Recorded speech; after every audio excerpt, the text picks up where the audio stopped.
Hola a todos, ¿cómo están? Bienvenidos a una nueva edición de Punto Noticias. El día de hoy vamos a estar conversando una noticia que se ha comentado bastante y que muchos han aplaudido, sin embargo, otros han criticado. Nos referimos a la reforma que van a tener los sistemas de salud y precisamente a las declaraciones que dio el director de FONASA, donde dice, esta es una reforma sustancial muy profunda al sistema. Y para estar hablando de eso, quiero saludar a Isquia Sichel, quien se encuentra en un contacto telefónico y quien es presidenta del Colegio Médico de Chile. ¿Cómo está, Isquia? Isquia, ¿me escucha? Sí, aló. Hola, Isquia, ¿cómo está? Bien. Quiero invitarla a escuchar y también invitarlo a ustedes desde sus hogares para que puedan escuchar las declaraciones del director de FONASA que dio a Radio ADN.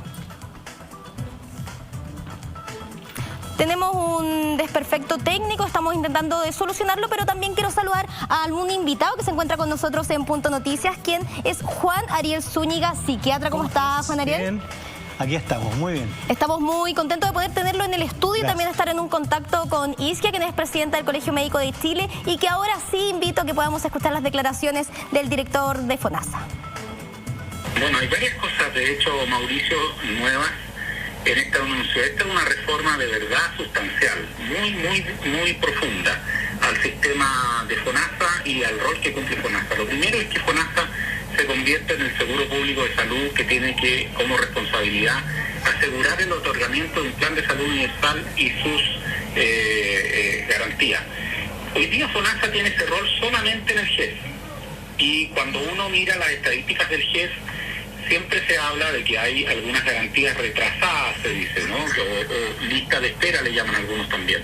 Sin embargo, la lista de espera que hay en GES es de alrededor del 0,23%, es decir, es bastante poca, baja, digamos, si bien es importante aún, y la estamos disminuyendo, en términos de tamaño se hacen alrededor de 3,5 millones de garantías al año en el sector, y se retrasan solamente el 0,23%. O sea, es marginal, la verdad. Es muy marginal. Entonces, desde esa perspectiva ahora se le da esa responsabilidad ya no solo para el GES, sino que para todo el plan de salud universal. Y ya le comentaba que nos encontramos con el psiquiatra Juan Ariel Zúñiga para analizar, en principio, este tema que tiene que ver con las reformas. Se ha hablado mucho de que es un tremendo avance. ¿Realmente es así? ¿Hay una letra chica? Nos alertamos un poco cuando vemos a especialistas que dicen, ojo, que la reforma no es tan fabulosa como se está planteando. Mira, entre los médicos nos hemos hecho la siguiente pregunta, y esto es bastante generalizado. ¿Cuál reforma? ¿De qué se trata? No tenemos la menor idea, porque muchas veces nos quedamos en los anuncios, los eslogan, y resulta que cuando bajamos la letra chica nos encontramos con que no hay nada.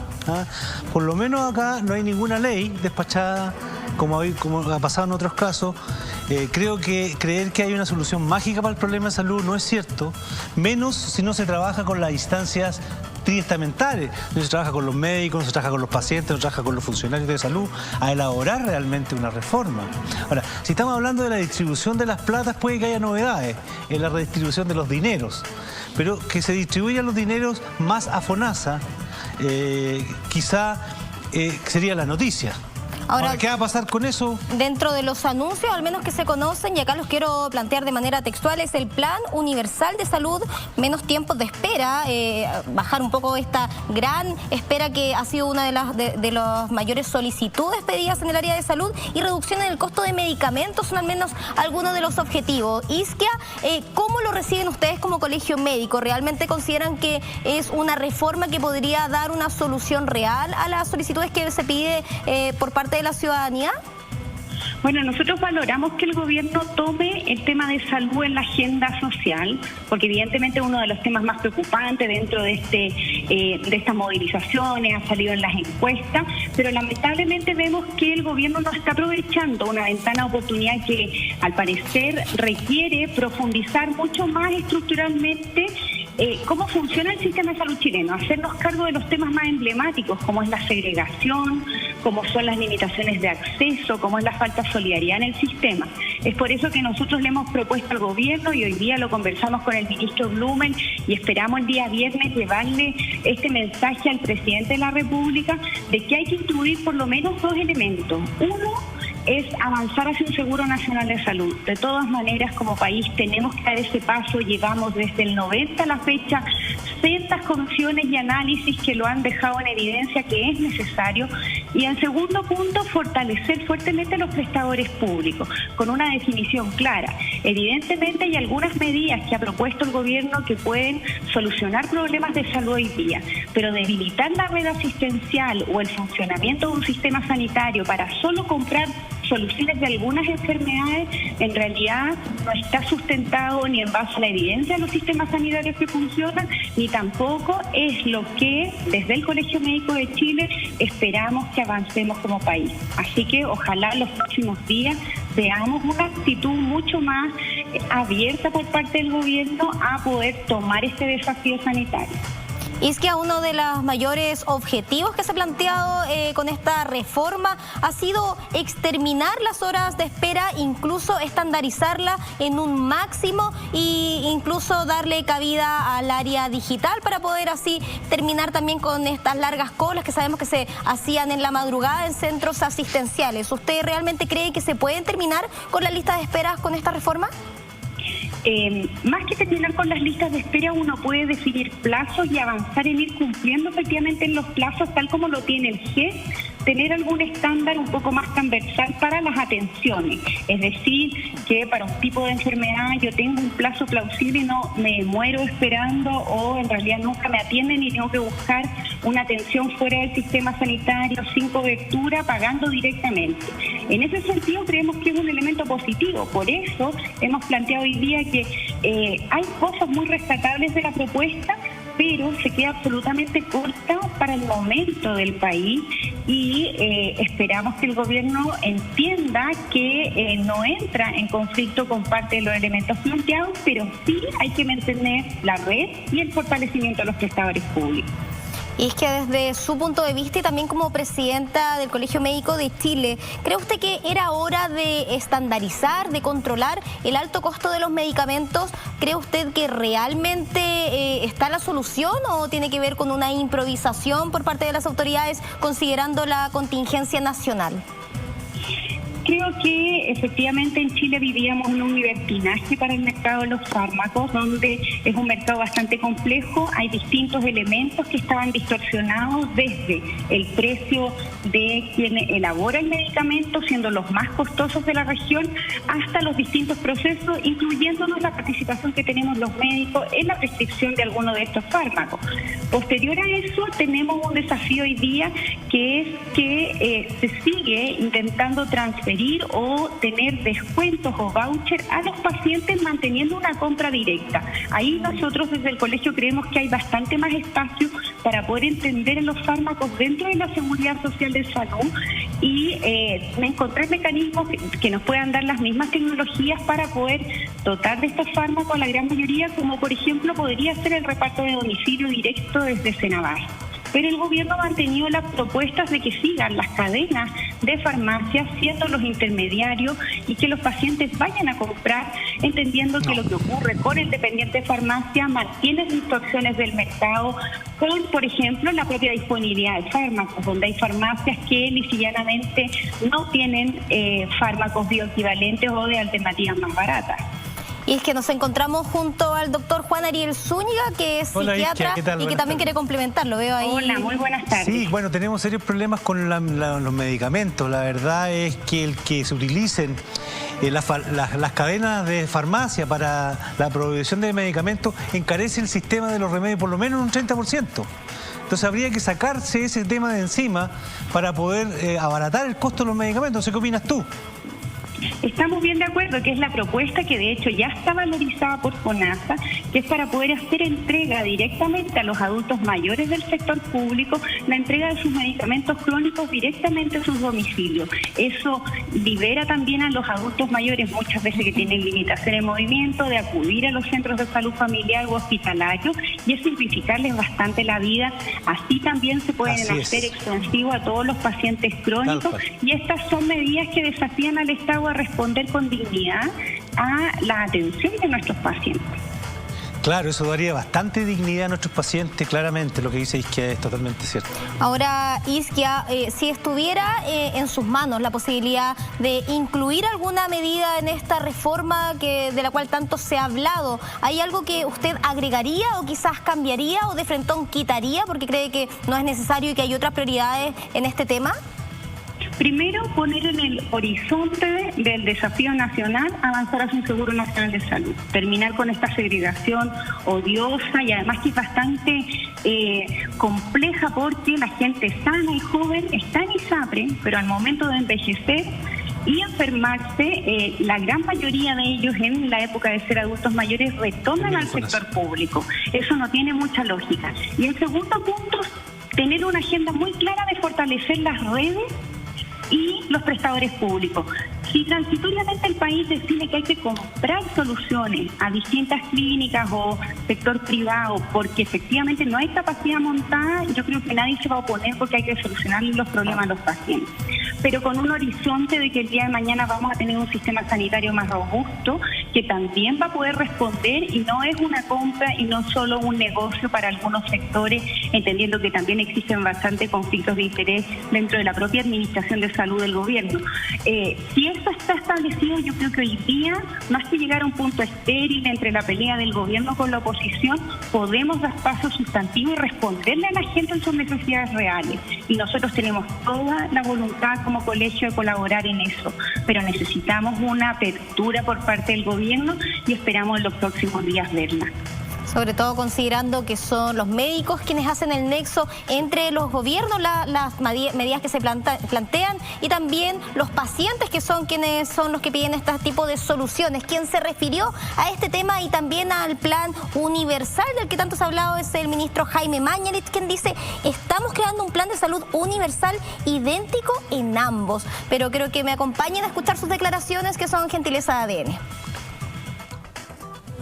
Está en la Comisión de Salud del Senado, segundo trámite, no lo despachan. Mientras tanto, nosotros esto no puede aguantar más. Entonces mandamos una circular que decimos, se terminó con la discriminación de las mujeres, 1 de abril. Vamos a fijar ahora el 27 de abril un IPC de la salud por vía administrativa. Hemos terminado con los planes sin útero. Les estamos devolviendo los excedentes de las personas que cotizaron de más respecto a los planes de salud que tenían. Pero necesitamos la ley. Entonces, aprovecho las ondas, la buena onda de ADN Radio para decir: señores senadores, por favor, legislen. ¿Qué estamos esperando? Estamos creando un plan de salud universal idéntico en ambos subsistemas. En el futuro vamos a tener chilenos de primera y de primera categoría. Un plan de salud idénticos en ambos se refiere en el fondo a que tanto FONASA como ISAPRE tengan las mismas garantías, las mismas coberturas. ¿Cómo lo reciben ustedes, Isquia, como Colegio Médico de Chile? Quizá uno de los puntos relevantes es justamente por qué el gobierno no ha querido poner, si es que en teoría ellos están de acuerdo con crear 2 planes espejo y después tener una fusión para avanzar en un seguro nacional, ¿por qué eso no ponerlo en el horizonte de la propuesta? Y yo creo que ahí hay un mensaje que nosotros no hemos logrado aclarar, que es cuál es el objetivo final. Hay una cosa testimonial de decir que quieren avanzar y después dejar el camino detenido, porque si no es así, es solo el día trazar el objetivo. Y lo segundo tiene que ver con esto del IPC de la salud. Con un sistema de ISAPRE tan complejo como el que tenemos hoy día, esto terminaría garantizando por ley las alzas unilaterales que la propia justicia ha dicho que en realidad no corresponden y le ha dado la razón a los pacientes. En ese sentido, creo que este proyecto hay que verlo con bastante preocupación, porque en definitiva se valida legalmente lo que tanto el Poder Judicial, cuando no lo pudo resolver el Poder Político, le estuvo dando una solución directa a cada uno de ellos. Y es que nosotros hemos puesto mucha atención a sus declaraciones y usted dice que entiende que puede haber algo a corto plazo que se plantee, sin embargo, lo importante es que se sustente en el tiempo. ¿Usted le parece que estas medidas que han aparecido tan espontáneamente en esta contingencia nacional son realmente sustentables, son realmente viables? Bueno, creo que el ministro nos tiene bien acompañados a tener como estrategias comunicacionales muy grandilocuentes, pero conocimos el proyecto de ley que ingresó al Parlamento. En realidad hay muchas indefiniciones que van a tener que resolverse al momento de esta discusión se lleve más profundamente por parte de los parlamentarios. Y en ese sentido yo pediría al Ministerio de Salud mayor humildad al momento de hacer promesas a la ciudadanía, sobre todo en este momento del país, que no las vayan a poder sustentar o que hoy día no tengan aprobados los recursos. Y además conversar más con el mundo social del sector salud, porque tenemos la voluntad de colaborar, pero necesitamos que el gobierno cambie de actitud, sobre todo en este tema tan sensible que es salud. En base a ese mismo punto, ¿cree usted que falta que se implemente tal vez un seguro nacional estandarizado para ambos sistemas, donde se pueda corroborar, se pueda comprobar y verificar de cierto modo las cotizaciones, por ejemplo, el reembolso de las ISAPRES, que sabemos que ha sido un gran problema al momento de solicitarlos, de hacer los respectivos en las ISAPRES? Justamente la propuesta del colegio que emanó el 2018, bastante antes del estallido social, proponía avanzar hasta ese Seguro Nacional de Salud.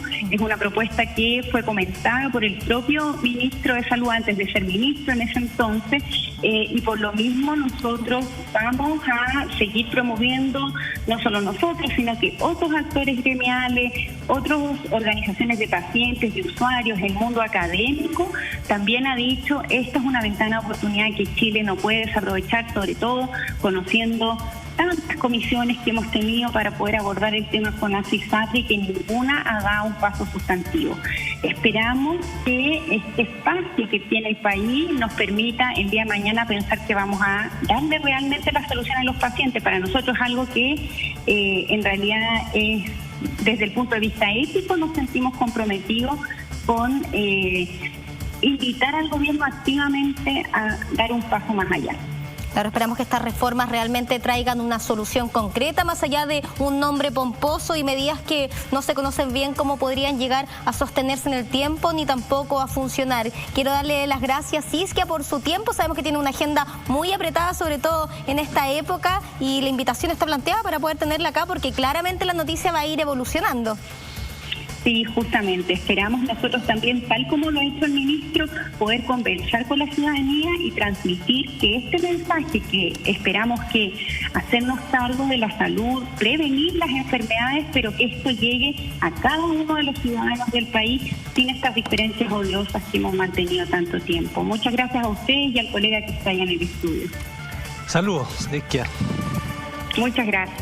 Muchas gracias. Y nosotros continuamos hablando en el ámbito de la salud, esta vez ligado más al tema de la psiquiatría, a la salud mental, que sabemos que es uno de los graves falencias. Se habla de tasas que son sorprendentes, tasas de depresión, tasas de estrés e incluso de suicidio. Sí, bueno, las tasas de enfermedades de salud mental en Chile son, la verdad, alarmantes.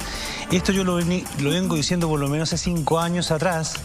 Yo siempre decía que la gente implotaba, que quería decir que se tragaban los problemas sociales, los problemas económicos, los problemas de oportunidades, las frustraciones, los maltratos, se los tragaba, implotaba y hacía enfermedades mentales.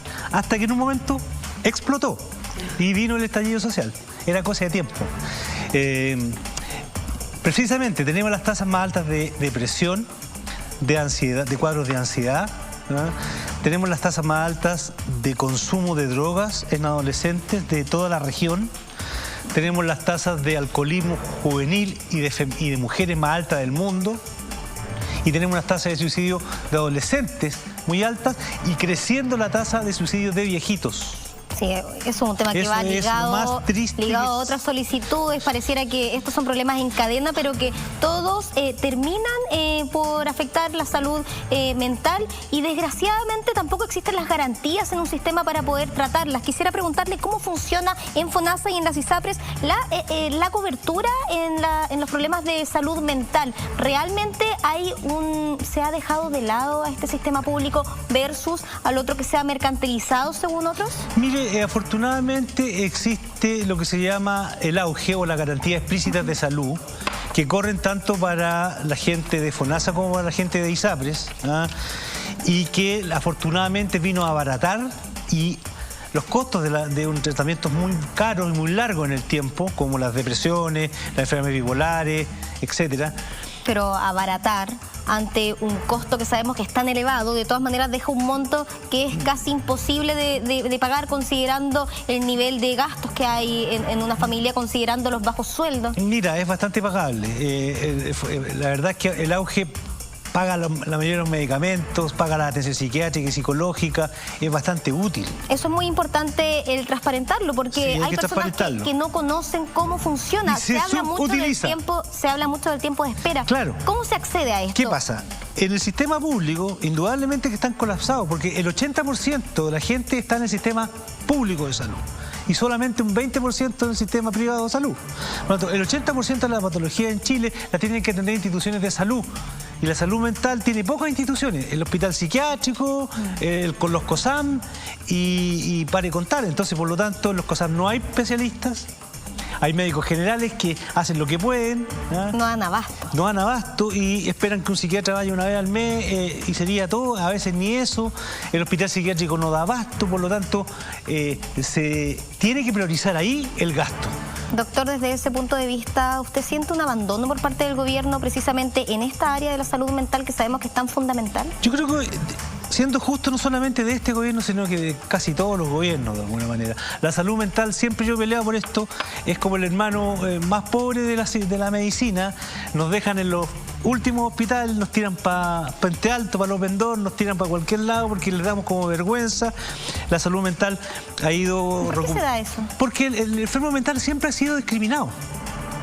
El enfermo mental siempre ha sido discriminado. A la familia chilena le daba vergüenza tener un enfermo mental. Lo escondía en la última pieza de la casa, en el ático de la casa, en cualquier lado. Y actualmente, menos mal, hemos abierto una brecha para entender que las enfermedades mentales son enfermedades como cualquier otras. Y actualmente son bastante tratables. Y las personas que tienen enfermedades mentales no son asesinos, ni son personas que te vayan a violentar, ni son personas malas. Al contrario, son bastante cándidos, bastante buenas personas y necesitan que no nos discriminen más. Yo creo que es un punto súper importante primero atacar. De hecho, con las cifras que usted nos entrega, no solo estamos hablando de que ciertas personas que tienen un problema de salud mental, yo creo que todos tenemos en algún índice somos un país estrés, problemas, depresión. Es cosa de mirar a nuestro alrededor. No estamos hablando de problemas aislados. No, de ese, no. Somos un país con patología mental. Somos un país que tiene grandes índices de salud mental increciendo, en un crecimiento exponencial. O sea, los problemas que tenía Chile en los años 70, salud mental, no eran casi nada. Comparado con ahora es alarmante. O sea, nosotros tenemos un 20% de la población chilena, un 20-25% tiene depresión. Un 25% tiene ansiedad, crisis de pánico. ¿Ese 25% tiene depresión diagnosticada? Diagnosticada. ¿Cuánto otro más se aventuraría usted a decir que tiene depresión y que no hay un especialista? Yo creo que por lo menos hay un 50% más que está ahí subclínico o está clínicamente sin tratamiento. De hecho, el auge no se utiliza totalmente, el GES no se utiliza como se debería utilizar. ¿No cree usted que estos sistemas se han aislado un poco y no han prestado tal vez los servicios que probablemente se hicieron para que funcionaran bien, pero que sin embargo las personas no conocen que tienen estas herramientas? Yo creo que ahí los actores de salud no lo publicitan demasiado bien, ni los privados ni los públicos, ni todos los beneficios que las personas pueden acceder. La gente necesita cultura de saber qué está pasando con él. Muchas personas no saben que está deprimido, no saben que tiene un crisis de pánico, a quién puede recurrir, cómo, si tengo los recursos, no tengo los recursos. Entonces, hay un porcentaje importante de gente que está ahí sin ser tratada aún, invisible al sistema. Tal vez porque no tienen la cultura, porque todavía da vergüenza la salud, tener alguna patología mental.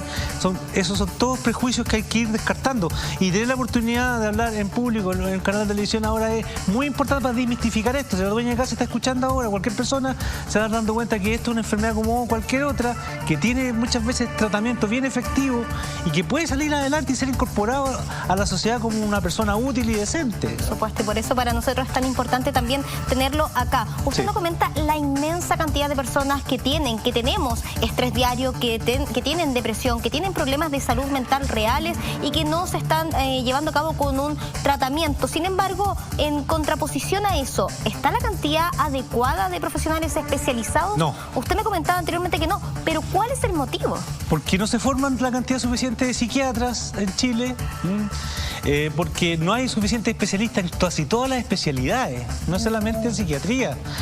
Faltan especialistas en Chile, ¿no? Entonces, de alguna manera, hay que...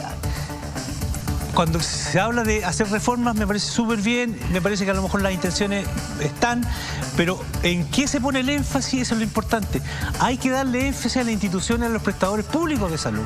Hay que darle énfasis a que lleguen ahí profesionales especializados, psiquiatras especializados. Y para eso hay que invertir en pagarle a esos psiquiatras especializados de tal manera que puedan competir con el sistema privado, por último, que les paga mejor, ¿ah? Y que indudablemente eso también influye en la calidad. Que las personas se dediquen especialmente y tengan un plan de salud mental, ojalá por comuna. ¿No existe eso? No, o sea, las comunas hacen lo que pueden y tienen sus consultorios.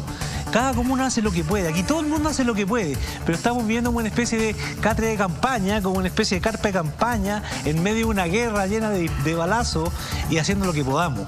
Yo te diría que esa es la imagen un poco de la salud mental en Chile.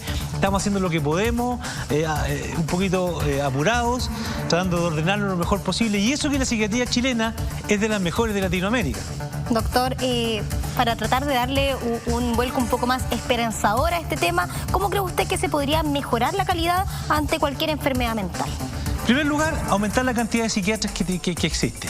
En segundo lugar, darle prioridad a la atención de salud mental en cuanto a dónde se ponen los dineros a la hora de invertir en salud, ¿ah? Los prestadores públicos. El 80% de la gente está en sistemas públicos de salud. A eso hay que fortalecerlo, ¿ah? Los sistemas privados se salvan bastante bien. Y de hecho la gente que está en la ISAPRE, algunos reclamos más, reclamos menos, está más o menos bien atendida. El 80% de la población que está en FONASA es la que sufre los déficits, no tiene cobertura, hay listas de espera, nunca recibe la atención adecuada, no tiene la plata para pagar los fármacos que están en los consultorios son los más mínimos y muchas veces inservibles. Entonces, ahí es donde se tiene que ir el aporte, ahí tiene que ir la inversión. Bueno, esperemos que esta reforma al menos sea una solución en parte y que sean escuchadas sobre todo las voces de especialistas. Es que si no se le escucha la voz del pueblo, que necesita una mejor salud y bajan los costos de salud y los medicamentos, los estallidos van a continuar. No hay que ser bajo el mar agüero, es cosa de ser un poquito criterioso nomás. El análisis del doctor Juan Ariel Zúñiga, psiquiatra y amigo de la casa. Muchas gracias, doctor, por su tiempo. Encantado. Nosotros continuamos analizando la contingencia y uno de los casos que ha sido uno de los mayores escándalos, sobre todo en temas de colusión, ya que el ministro Briones defiende la delación compensada tras cuestionamientos de expertos al fallo de la Suprema por la compañía manufacturera de papeles y cartones. El fallo de la Corte Suprema que dejó sin beneficio de la delación compensada. Vamos a estar preguntando qué es la delación compensada y que en el marco del bullado caso de colusiones del papel tisú, como se le ha llamado, puso una vez más el debate en el tapete, ya que el ministro de Hacienda, Ignacio Briones, volvió a defenderla. Para eso quiero saludar a nuestro invitado Diego Messen, quien es abogado y socio de Moraga y CIA Compañía Messen, ¿no? No, Moraga y Compañía. Moraga y Compañía, y también es docente académico de la Universidad Adolfo Ibáñez y también de la Universidad de Chile. ¿Cómo está? Hola, buenas tardes. La verdad es que nosotros muy expectantes, sobre todo a entender cuál es esta medida, qué significa una delación. Bueno, la delación compensada, que fue creada en nuestro país en el año 2009, tiene por objeto eximir a las empresas que han participado en una colusión por el hecho de autodenunciarse y poner a la autoridad los antecedentes suficientes para poder desmascarar en el fondo la existencia de un cartel y su participación, por cierto. Se dice que la delación compensada es algo nuevo en nuestro país, que es algo que se implementó y que no ha sido muy bien mirado por algunas personas. Bueno, la verdad que esto es recogido del derecho comparado de otros países. En nuestro país, claro, tiene vigencia aproximadamente 10 años, que es relativamente nuevo. Muchos lo han criticado porque es una forma de eximirse de la aplicación de una multa, no obstante haber participado en la comisión del ilícito. Pero se ha dicho y se ha estudiado por varios países durante larga data de que esta es una de las maneras más eficaz para poder develar la existencia de un cartel, ya que por los hechos son bastante difíciles de investigar y bastante difíciles de levantar. Claro, quiero preguntarle qué le parecen las declaraciones del ministro, y acá quiero citar textual. Él dice: creo que es fundamental que entendamos todos que la delación compensada es el instrumento tanto en Chile como afuera, como usted ha comentado, que ha probado ser el mecanismo más exitoso para desbaratar carteles, porque acá no hay que olvidarse que descubrir un cartel y llegar a las pruebas es un ejercicio difícil. La colusión se hace en secreto. ¿Usted comparte estas declaraciones? Absolutamente, y esa es la idea del término o la implantación de la delación compensada, que tiene por objeto, en el fondo, beneficiar a la persona que pone en antecedente, en primer lugar, la existencia de un cartel. Y aquí lo que se ha dicho es que en Chile no está debilitada la figura de delación compensada, sino que como es un beneficio, tiene que cumplir ciertos requisitos. Y en este caso no se cumplieron a cabalidad los requisitos para acceder a ella, y eso fue lo que recogió la Corte Suprema por tal.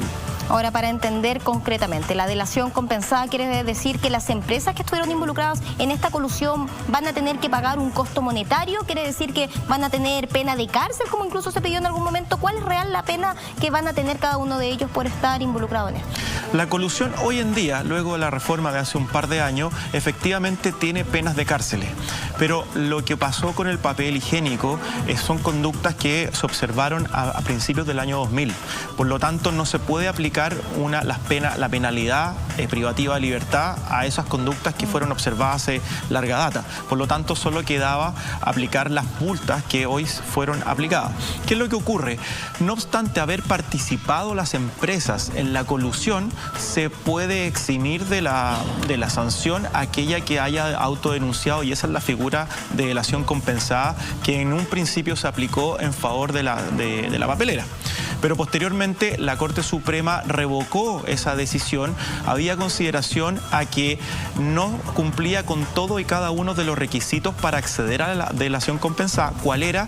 Que la papelera había actuado como líder del cartel y además había coaccionado a los demás miembros del cartel para que ellos permanecieran en aquello.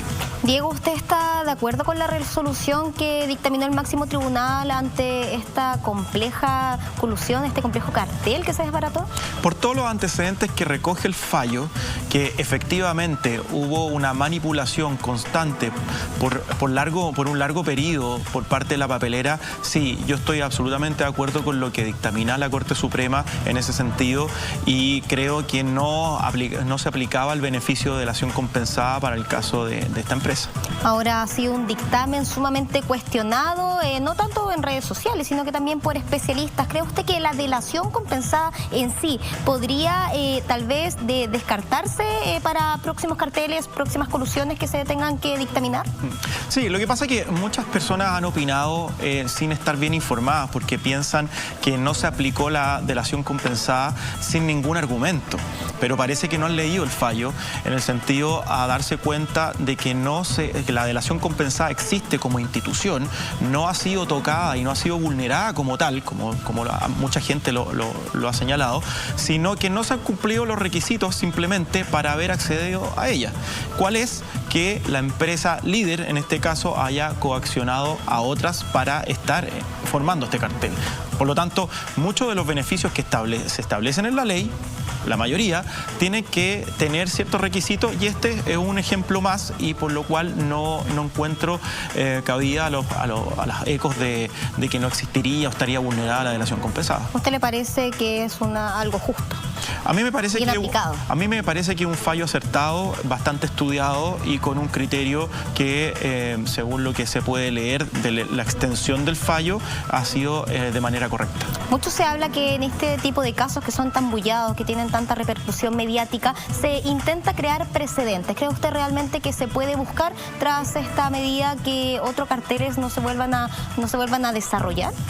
Yo creo que la Corte Suprema no tiene por objeto establecer un precedente de inhibir la autodenuncia para acceder a la delación compensada, ya que esto sería un error, toda vez que ya sabemos, y por los estudios que ya hemos comentado, la delación compensada efectivamente es una herramienta y un instrumento efectivo para desmantelar y desmascarar en el fondo la existencia de la colusión y de carteles.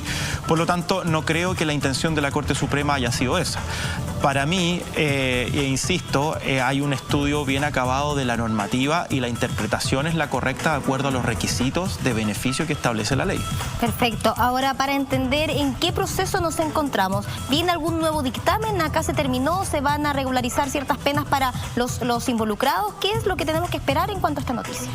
La Corte Suprema es la última decisión que acaba en este largo camino que viene de la Fiscalía Nacional Económica, luego del Tribunal de la Libre Competencia, y hoy día la Corte Suprema ha dicho su última palabra. Respecto a aquella decisión no corresponde la aplicación de ningún recurso, por lo tanto esto ya ha adquirido una certeza absoluta.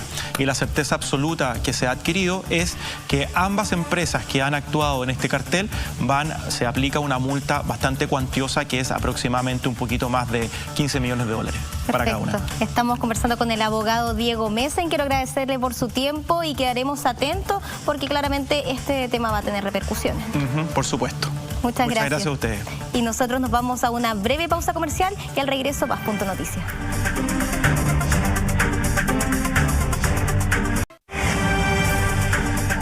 Y regresamos en Punto Noticias y esta vez con nuestra periodista Tamara Escobar con Punto de Género y también Punto Social. ¿Cómo estás, Tamara? Hola, Ignacia, buenas tardes. Comenzamos otro bloque de Punto Social y Punto de Género. Y tú acostumbras a traernos muy buenas noticias, Tamara, y creo que esta es una de ellas. Sí, porque afortunadamente tenemos buenas noticias con las ISAPRES por esta vez. Tienen que devolver 95.000 millones de pesos que están en excedentes, así que pusieron como plazo hasta el 31 de marzo de este año para hacer la devolución. Y si hay alguna ISAPRE que quiera comenzar el proceso de manera anticipada, puede hacerlo ya desde el 15 de enero, así que atentos ahí quienes crean que puedan tener algunos excedentes guardados con su ISAPRE. Y es fundamental recalcar que se ha hecho hincapié que esta plata es de las personas, así que por lo tanto, si alguien se cambia de ISAPRE, estos montos podrían ser transferidos a su nueva ISAPRE, su nueva cuenta que vaya a tener. Y para poder revisar si tiene algún monto o algún excedente, pueden entrar a www.superdesalud.gov.cl y revisar ahí si es que hay algún monto que le corresponda a los excedentes propios. ¿Sí? Cada vez que se habla de FONASA, de este tipo de temas, pareciera que no son muy buenos, son muy cuestionadas por la ciudadanía, pero esta sí es una muy buena noticia. Sí. Creo que todos vamos a tratar de ver si es que tenemos ahí algún dinero para devolver. Vamos a entrar todo apenas se abran los plazos porque es una cifra considerable, son 95.000 millones de pesos.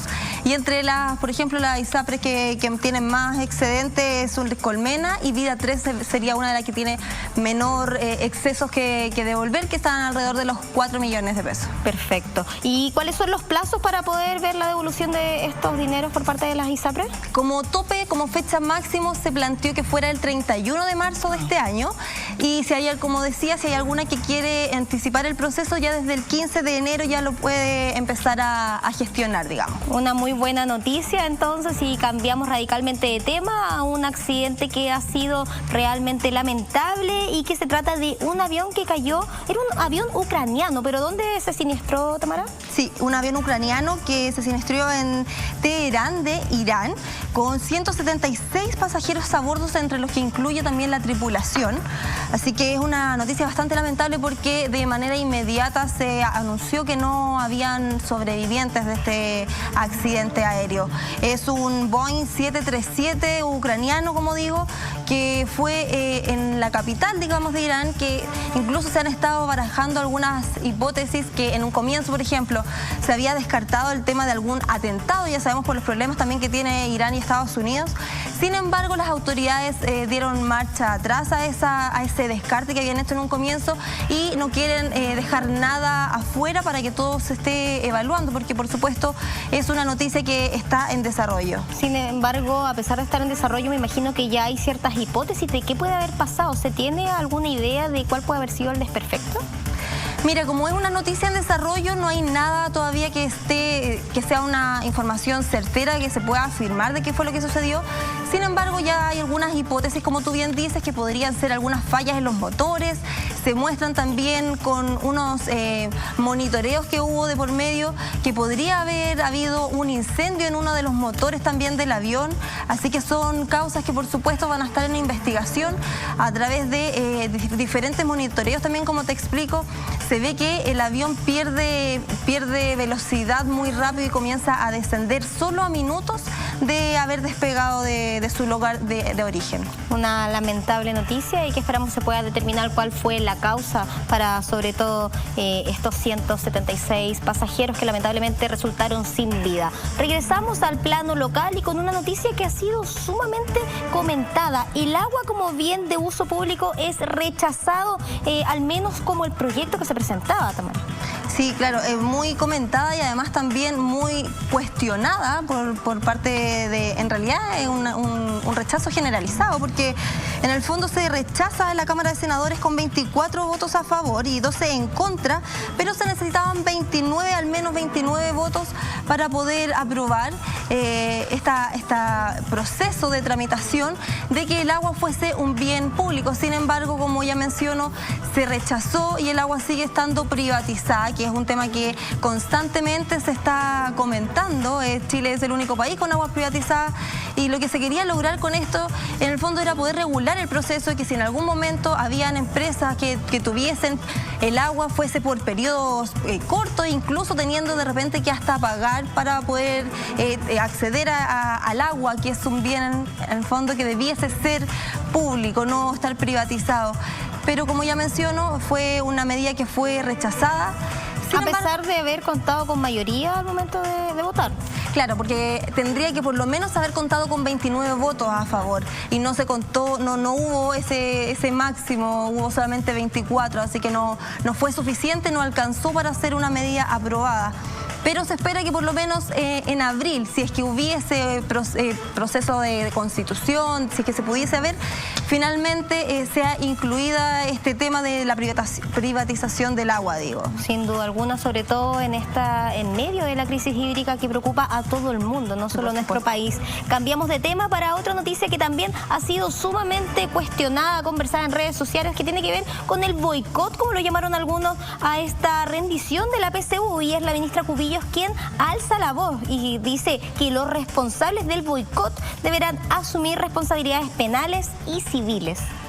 Así es, porque claro, fue la ministra Cubillos quien dio estas declaraciones también, una ministra que había estado muy cuestionada porque se había mantenido en completo hermetismo, justamente también ahora que está todo el tema de la PSU, ella había mantenido silencio. En una de las declaraciones que ella dio, hace mención a que tampoco quería un protagonismo político, que más bien se trabaja desde atrás y no necesariamente hacia los medios. Pero fueron estas las palabras que ella emitió, habló de boicot, habló de que tienen que pagar porque aquí son personas con rostro descubierto, con nombres y apellidos, quienes una especie como de funa también a la PSU, que se coarta la libertad contra quienes sí querían rendir su prueba de selección universitaria. Así que tenemos declaraciones de la ministra en donde ella se refiere puntualmente a cuál es el daño mayor que se le hizo este 2020 en la PSU.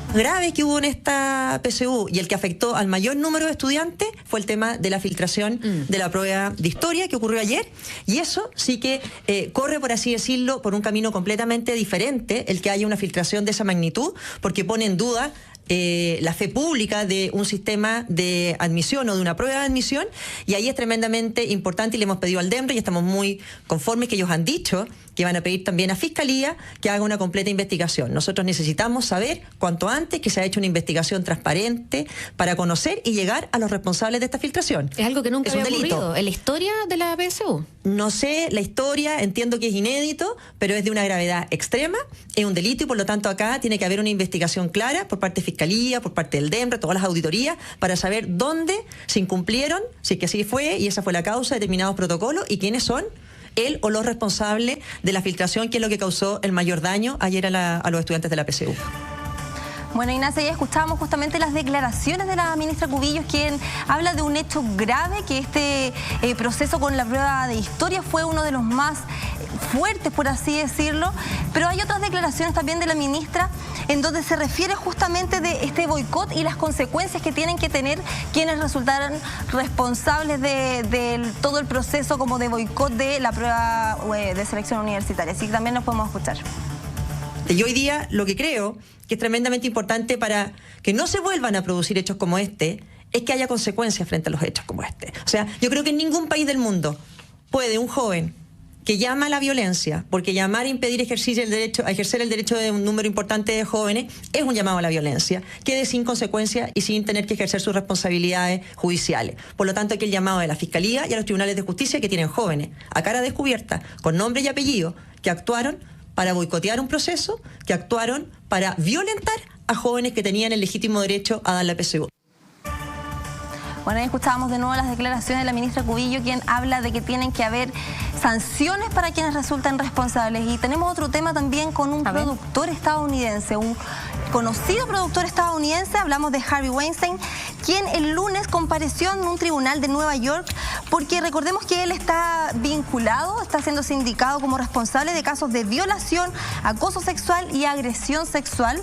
Es una lista larga de enorme. Que y lo que llama la atención es que de muchas celebridades también reconocidas, recordemos que él trabajaba en Hollywood y esto se dio en medio de un levantamiento de voz, como muchos lo llamaban, e incluso fue uno de los rostros visibles de esta campaña del Me Too, del Yo También, que incluso se replicó en muchos otros países.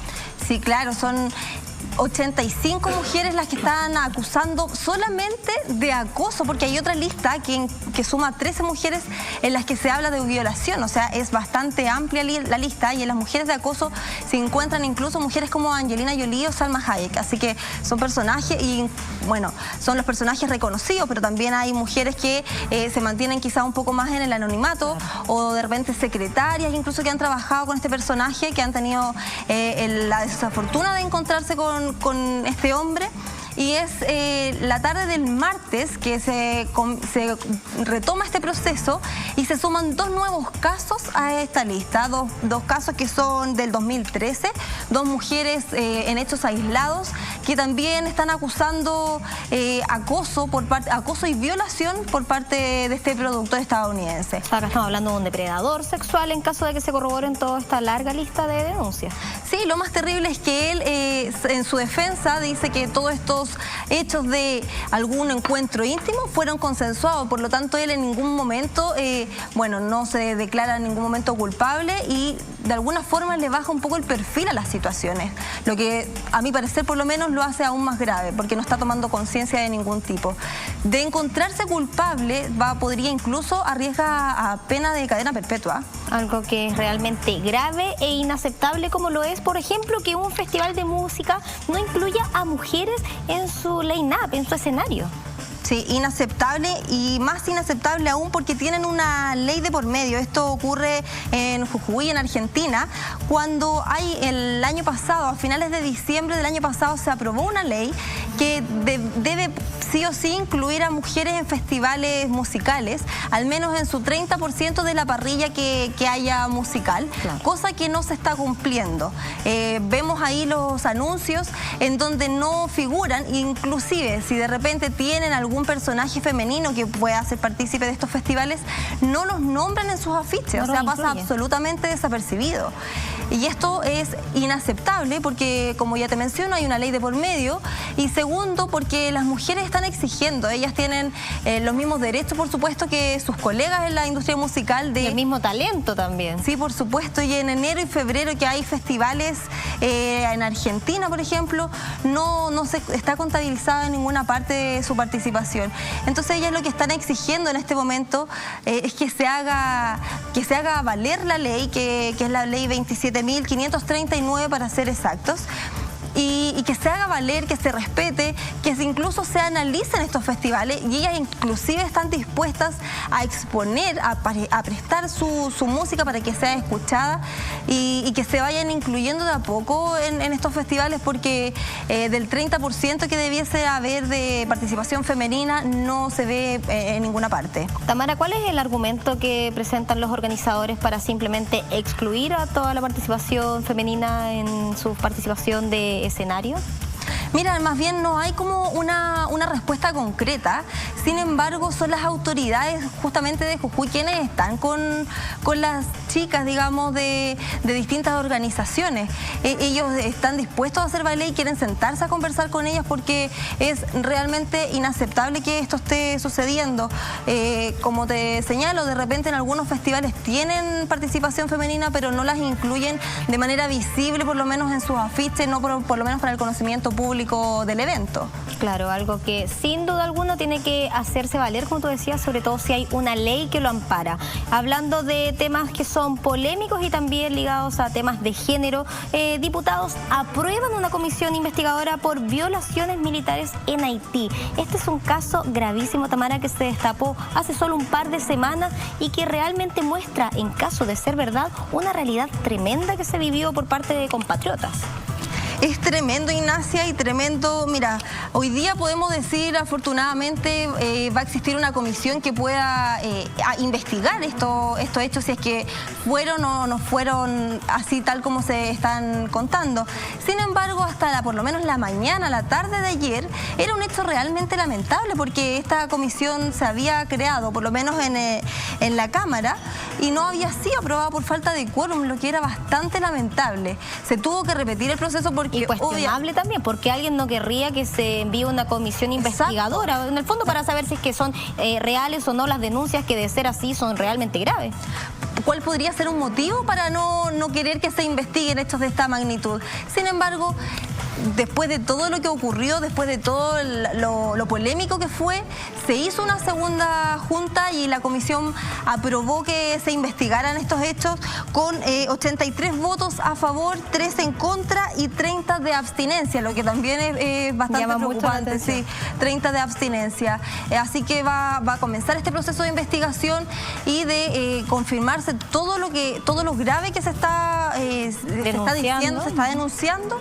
Se van a tomar, por lo menos eso es lo que se dice, se van a tomar las medidas correspondientes porque es un número muy significativo de mujeres que hacen estas denuncias. O sea, se hizo una encuesta en el año 2017, una encuesta con personas haitianas y alrededor fueron 2.500 las encuestadas y 265 de ellas denunciaron este tipo de hechos de violación, incluso de tener hijos con estos militares de los cascos azules que habían sido enviados por la ONU. O sea, en el eso fondo es más grave aún, porque el catastro, además de ser tremendo, una cifra sumamente alta, no son civiles. Estamos hablando de militares chilenos que se envió en una misión especial de paz. O sea, sumamente paradójico.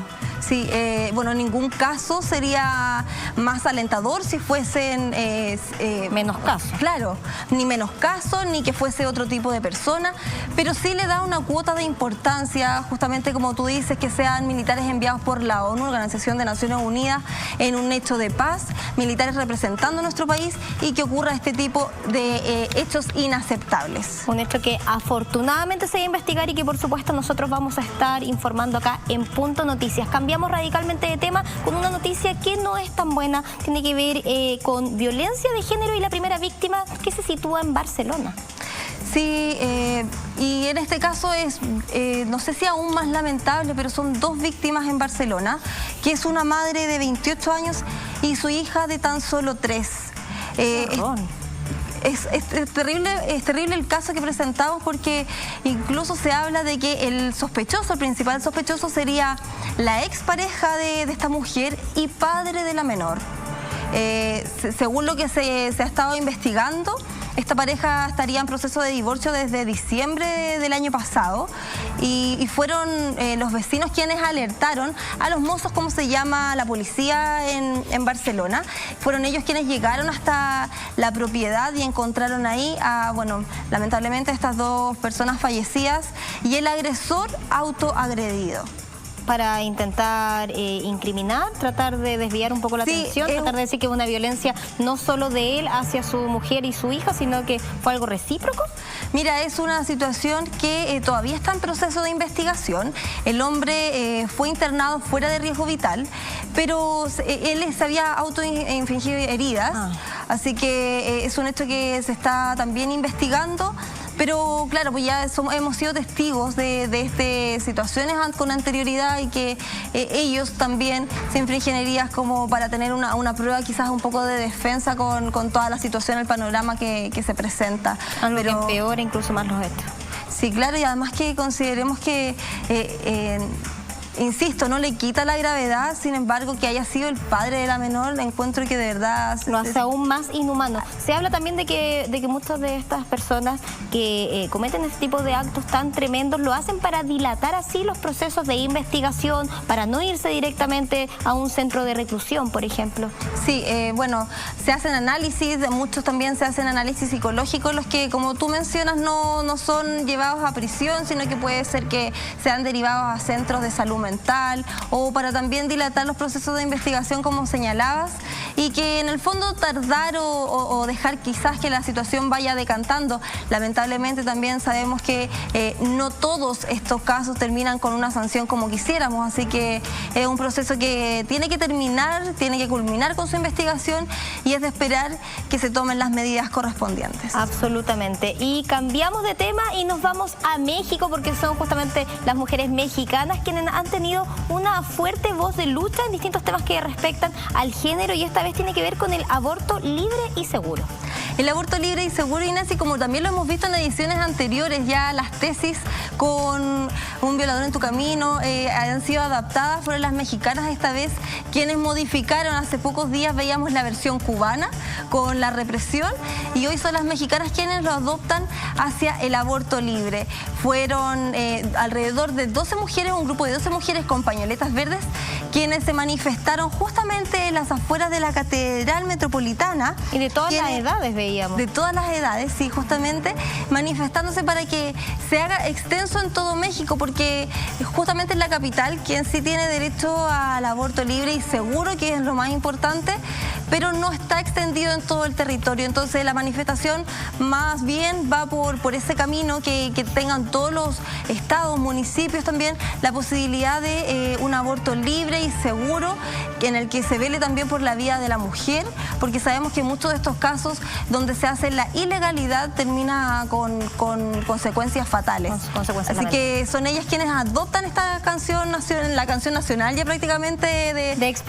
De las tesis, sí, y la adoptan, y me gustaría leer porque es: el patriarcado es un juez que nos juzga por vivir y nuestro castigo es obligarnos a parir. Así fue la adaptación que ellas hicieron. Bueno, una manifestación que sin duda alguna se seguirá replicando a lo largo del mundo y que nació en Chile. Quiero darte las gracias, Tamara, por tu tan completo informe y nos vemos mañana. Gracias, Ignacia. Nos vemos mañana. Ojalá con noticias más alentadoras. Eso esperemos. Le quiero dar las gracias a ustedes en sus casas. Nosotros regresamos mañana con Punto Noticias a la 1 de la tarde.